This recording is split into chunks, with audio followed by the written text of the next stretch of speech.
body. That drum is your heartbeat. And your God is the glory of Rome. Brace for impact!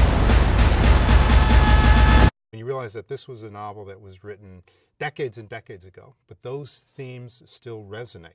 When the core of this novel is about issues that happened centuries ago, but what's at the center of it still matters today, that's why we do these kinds of things in terms of storytelling, why we try to modernize them, why we try to reinvent them, because the issues don't change. The audience changes. How that audience expects to receive that material, view those stories changes, but the core of it, faith, forgiveness, belief in the betterment of all of us, that hasn't changed over time. People of Jerusalem, friends of Rome, we celebrate the power of man. Timur is such an amazing visualist. So it's one thing, I mean, look, to sit in a room by yourself and to write and to work on structure and character.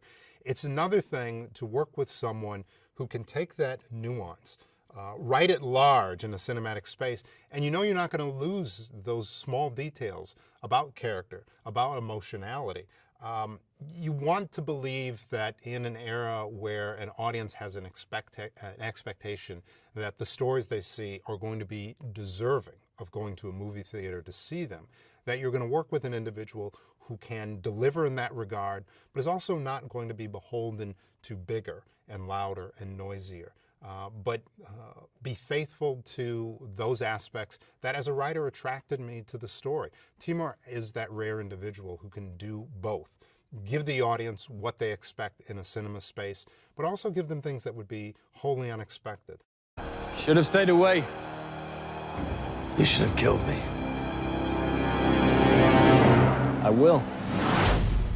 The interesting thing about this story is there's not really a bad guy on either side of it, but you see how two individuals have reached such a bad and painful space. And that's what makes it very exciting, is to say that we are going to present as storytellers the galley scenes or the chariot race in ways that audiences have never seen before, but also as storytellers we have the opportunity to do so with an emotional underpinning that people have never felt before. Remember, first to finish,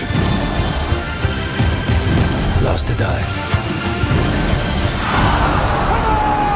It is an incredibly powerful story. It's powerful because it's provocative. It's powerful because it's political. It's powerful because it's about faith. And it's powerful because it happened. And all of those aspects we really wanted to make sure were represented within this story.